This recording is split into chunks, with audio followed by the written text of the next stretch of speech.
The Silent Watchers. The tactical room aboard the Kraxan warship Dominator hummed with anticipation as Supreme Commander Vexitar studied the holographic display.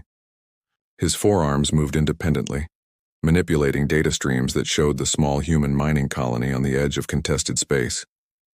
New Haven sat defenseless on a mineral-rich moon, its population of barely 10,000 humans going about their daily routines, unaware that death approached on wings of plasma and steel. His lieutenant, a younger Kraxan named Zekrim, shifted nervously beside him. The scales along his neck flickered between green and yellow, betraying his uncertainty. Commander Vexitar noticed but chose to ignore it. Young warriors always showed nerves before their first conquest of a new species. The Kraxan Empire had expanded across 40 star systems through raw military might.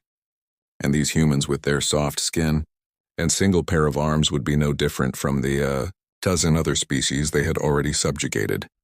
The intelligence. Reports painted a picture of a race barely worth conquering. Humans had achieved faster than light travel only 2 centuries ago, a mere heartbeat in galactic terms. They possessed a handful of colonies scattered across perhaps 20 systems, mostly agricultural and mining operations. Their military, from what the Kraxan scouts could observe, consisted mainly of lightly armed patrol vessels and system defense boats. The reports noted that humans seemed to prefer talking to fighting, always sending diplomats before soldiers. Vexitar's tactical officer pulled up the communication logs from the past month. The humans had sent 17 separate diplomatic messages after the Kraxan fleet entered the disputed zone. Each message grew more urgent, warning of severe consequences if the Kraxan continued their advance. The commander had laughed at their audacity. A prey species threatening the apex predators of the galaxy was amusing, if nothing else. The attack began at dawn, local time on New Haven. Kraxan drop pods fell from the sky like meteors, each one carrying a squad of warriors in powered armor. Plasma bombardment from orbit targeted the colony's communication arrays first, cutting them off from calling for help. Within minutes, the peaceful mining settlement transformed into a war zone. Buildings crumbled under sustained fire while colonists ran for shelter that did not exist. Marcus Chen, the colony administrator, managed to reach the emergency bunker beneath the main settlement. His hands shook as he activated the quantum communicator, a device that most colonists did not even know existed. The message he sent was simple, just 5 words that would change the course of galactic history forever. Code Dragon, New Haven, authorization Chen 77 Alpha. The response came faster than he expected. A calm female voice spoke through the static, carrying no emotion despite the gravity of the situation. Authorization confirmed. Dragon protocol activated. Estimated response time 17 minutes. Hold position. Marcus slumped against the wall, knowing that 17 minutes might as well be 17 years for the people dying above ground. On Earth, in a facility buried beneath 2 miles of solid rock, General Patricia Hayes received the activation signal. She had been waiting for this moment for 15 years, ever since taking command of Project Dragon. Humanity had learned long ago that the galaxy was a dangerous place filled with species that saw kindness as weakness. They had spent 2 centuries preparing for this exact scenario, while showing the universe only what they wanted it to see. The transformation was instant and terrifying. Across human space, hidden installations powered up for the first time. What appeared to be asteroid mining stations revealed themselves as fortress-class defensive platforms. Cargo haulers shed their false hulls to expose battleships that defied conventional design. Agricultural worlds activated planetary shields that could withstand sustained bombardment from entire fleets. Commander. Vexitar first noticed something was wrong when his sensors detected spatial distortions forming around New Haven. His science officer frantically checked and rechecked the readings, unable to believe what the instruments showed. Ships were emerging from subspace, but not through any jump point or wormhole the Kraxan knew. They simply appeared, as if reality itself bent to allow their passage. The human vessels that materialized around New Haven bore no resemblance to the patrol boats in the intelligence reports. These were predators built for a single purpose: complete annihilation of any threat to human life. The lead ship, designated only as HDV-01, was a kilometer-long wedge of armor and weapons that radiated power signatures that made no sense according to known physics. Captain Michael Torres commanded HDV-01, though command was perhaps too strong a word for what he did. The ship's AI, which humans called Aegis, handled most of the tactical decisions at speeds no biological mind could match. Torres merely provided the human element, the moral compass that decided who lived and who died. Today, that decision was simple. The Craxan had attacked human civilians. The response would be absolute. The first Craxan ship to die simply ceased to exist. One moment it was there, firing its plasma cannons at the colony. The next moment it was gone, erased at the quantum level by weapons that targeted the very bonds holding matter together. There was no explosion, no debris field, just empty space where 800 Craxan warriors had been. Vexitar screamed orders at his fleet, commanding them to concentrate fire on the human vessels. Hundreds of plasma beams and kinetic projectiles filled space around New Haven. It should have been overwhelming firepower, enough to crack a moon in half. The human ships did not even activate shields. They did not need to. The attacks passed through them as if they existed in a slightly different dimension, which, as it turned out, they did. The battle, if it could be called that, lasted exactly 3 minutes and 47 seconds. In that time, the entire Craxan invasion fleet of 60 vessels was systematically eliminated. The humans did not miss a single shot. They did not waste a single weapon. It was not warfare as the galaxy understood it. It was pest control executed with mathematical precision. Lieutenant Zekrim watched from an escape pod as his empire's might evaporated before his eyes. The commander had ordered him to flee, to carry word back to the homeworld of what happened here. As his pod jumped to hyperspace, the last thing he saw was human rescue ships already descending to New Haven, their medical bays ready to save any colonist who could still be saved. General Hayes received the after-action report with grim satisfaction. 17 human colonists had died before the response fleet arrived. Their names would be added to the memorial wall, joining thousands of others who had died throughout history because humanity chose to appear weak rather than reveal its true nature. But today, that masquerade ended. The quantum communicators across human space activated simultaneously, carrying a single message to every colony, every ship, and every hidden installation. Phase 1 complete. Initiate Phase 2. The Dragons Rise. Across 20 systems, humanity shed its disguise. Mining colonies revealed fortress worlds. Cargo ships became dreadnoughts. Peaceful farmers activated weapons that could crack planets. The Craxan Empire had made a fatal error. They had assumed that humanity's preference for peace meant an inability to wage war. They had mistaken kindness for weakness, diplomacy for fear. They had looked at humanity's extended hand of friendship and seen only an easy target. Now they would learn why humans had spent 2 centuries hiding their true nature, why they had endured mockery and disrespect from species that saw them as prey.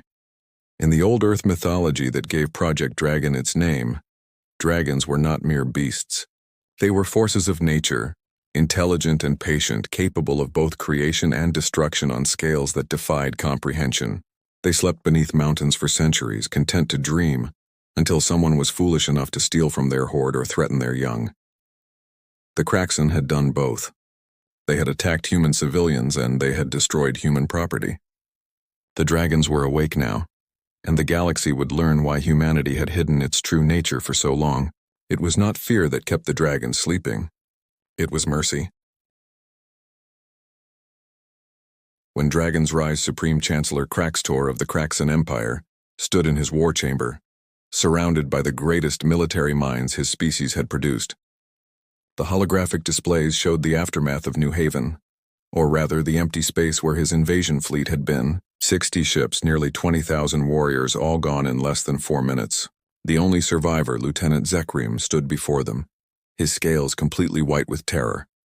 The lieutenant's report defied everything they knew about human capabilities.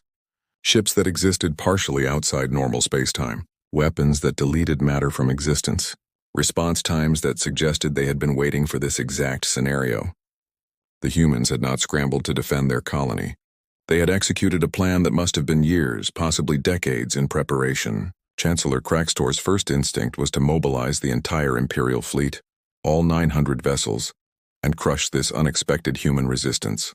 But something in Zekrim's testimony gave him pause. The lieutenant described how the human ships had appeared not just at New Haven, but simultaneously at 3 other Craxan forward bases. Bases that were supposedly secret, bases that the humans should not have known existed. Before the Chancellor could issue orders, every display in the war chamber flickered. The Craxon's most secure military network, protected by quantum encryption that would take centuries to crack, was compromised in seconds. A human face appeared on screen, a woman with gray hair and eyes that held no warmth. General Patricia Hayes looked at the assembled Craxon leadership with the same expression one might wear when dealing with particularly troublesome insects. Her message was brief and devastating. The humans had not just responded to the attack on New Haven. They had, in the span of 1 hour, identified and targeted every Craxon military installation within 50 light-years of human space. Orbital defense platforms, supply depots, communication relays, even the hidden fleet staging areas. All of them were gone, erased with the same impossible weapons that had destroyed the invasion fleet. But the truly terrifying part was what Hayes revealed next. The humans had been watching the Craxon Empire for 70 years. Every military expansion, every conquered species, every tactical doctrine had been observed, analyzed, and countered. When the Craxon developed new plasma weapons, the humans had created phase shift technology to simply exist outside their range. When the Craxon built faster engines, the humans developed point-to-point quantum translation that made traditional faster-than-light travel obsolete. The other galactic powers watched in stunned silence as humanity revealed its true nature. The Altarian collective, who had mockingly called humans farmers with starships, discovered that those farms were actually bioweapon research facilities capable of producing targeted plagues. The Zeridian Trade Union, who had cheated human merchants for decades, learned that every transaction had been recorded, every slight remembered, waiting for the day when accounts would be settled.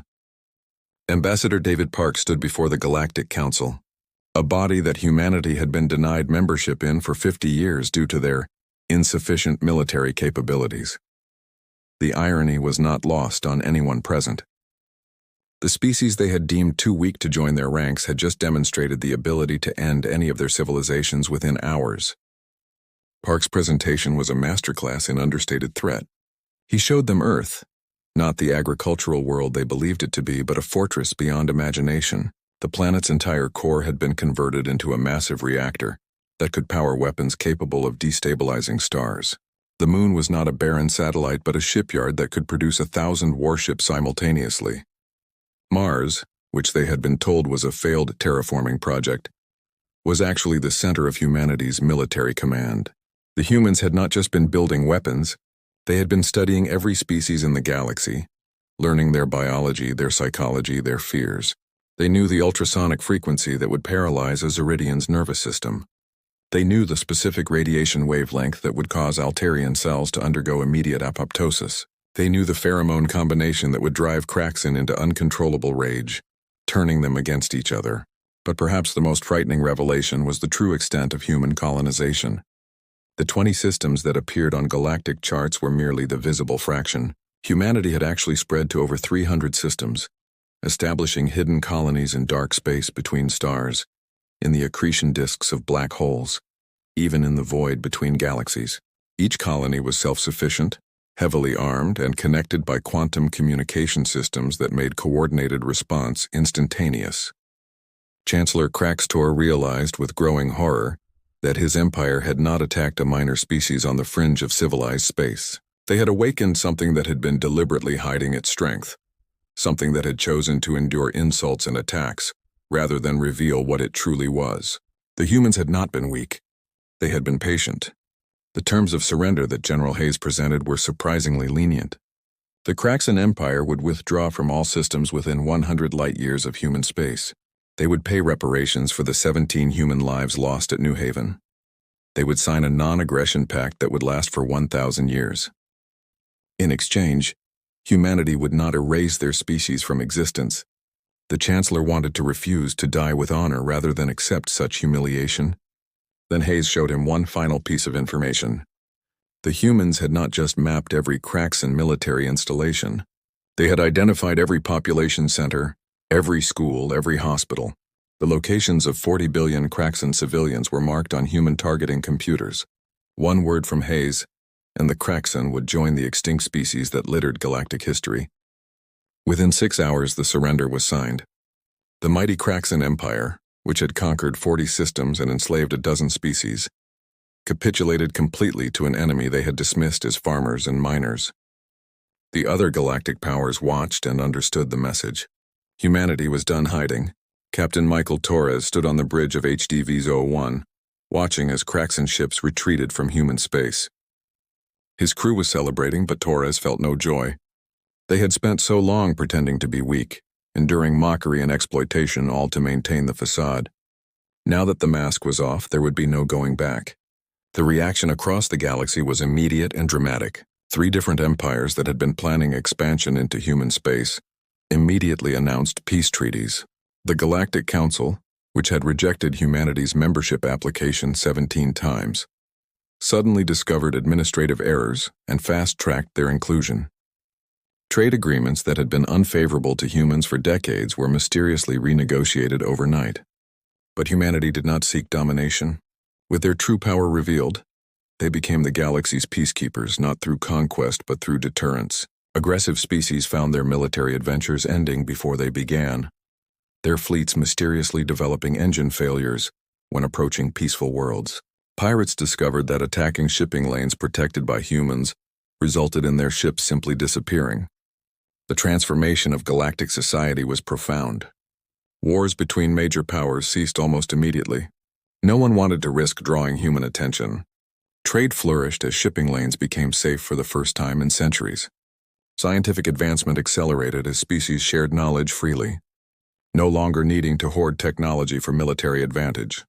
Dr. Sarah Kim, Earth's newly appointed Galactic Peace Coordinator, established the Dragon Watch, a network of observation posts throughout known space. Their mission was simple: protect those who could not protect themselves. Any species that attacked civilians, engaged in genocide, or violated sentient rights would face the same fate as the Craxan invasion fleet. The name Dragon Watch was carefully chosen. In human mythology, dragons were not just destroyers but also protectors of treasures. Humanity had decided that peace was the greatest treasure the galaxy could possess, and they would guard it with the same ferocity that dragons guarded gold. 6 months after New Haven, Lieutenant Zekrim returned to the site of the battle as part of a Craxan diplomatic delegation. Where he expected to find ruins and memorial markers, he found a thriving colony. New Haven had been rebuilt stronger than before. Human and Craxan engineers worked side by side, sharing technology and knowledge. The humans bore no grudge against individual Craxan, understanding that they had been following orders of an aggressive government. The memorial for the 17 humans who died stood in the center of the colony, but it was not a monument to vengeance. The inscription read, "They died so that billions might live in peace. Their sacrifice awakened not just our strength but our responsibility. We are the dragons, and we choose to protect rather than destroy." Ambassador Park addressed the Galactic Council 1 year after the New Haven incident. His speech would be remembered as the moment when galactic civilization truly began. Humanity spent 2 centuries preparing for war while hoping for peace. We built weapons that could end civilizations while sending diplomats to prevent conflicts. We hid our strength not from cowardice but from wisdom. We knew that true power lies not in the ability to destroy, but in the choice not to. He paused, looking at the assembled representatives of 100 species. The dragons are awake now, and they will remain awake. Not as conquerors, but as guardians. Any species, no matter how small or weak, can now develop without fear. Any civilization can pursue science, art, and culture knowing that they are protected. This is humanity's gift to the galaxy, bought with patience, paid for in blood, and maintained through vigilance. The Craxan Empire, once the most feared military power in known space, became one of humanity's closest allies. They had learned a valuable lesson. True strength was not measured in the number of ships or weapons, but in the wisdom to know when not to use them. The dragons had taught them this, and the galaxy was better for it.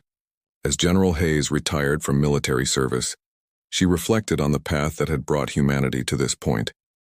They had spent so long preparing for the worst while hoping for the best. Now, with their power revealed and their position secure, humanity could finally pursue their true passion: exploration, discovery, and the advancement of all sentient life. The dragons were indeed awake, but they had chosen to be gardeners rather than destroyers, nurturing the galaxy's growth rather than burning it to ash. It was a choice that only true power could make, and humanity had made it. The galaxy had learned an important lesson. Never mistake kindness for weakness, never confuse patience with inability, and never, ever attack those whom the dragons protect. For when dragons rise, the very fabric of reality bends to their will, and those who awaken them must face the consequences of their choice.